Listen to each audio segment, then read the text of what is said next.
السلام علیکم جی۔ آج پنجاب کے بیشتر وسطی اور جنوبی علاقوں میں شدید موسمی صورتحال رہے۔ جگہ جگہ بارش اور ژالہ باری کے اطلاعات ہیں۔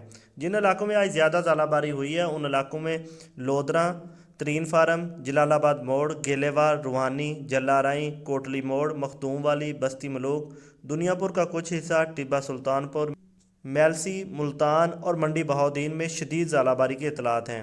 آنے والے 2 سے 3 دنوں کے دوران موسم کی بات کی جائے تو اس وقت گرج چمک کا طوفان ڈیرہ غازی خان مظفر گڑھ کے جنوبی علاقوں کی جانب بڑھ رہا ہے، لیکن اب اس طوفان کی شدت میں کافی کمی آ چکی ہے۔ اگلے چند گھنٹوں میں راجن پور، رحیم یار خان کی طرف سے گرج چمک کے طوفان بن سکتے ہیں اور وہاں بھی بارش اور ژالہ باری کے امکان ہیں۔ بہاولپور کے صحرائی علاقوں میں گرج چمک کے طوفان بن رہے ہیں اور بارش جاری ہے۔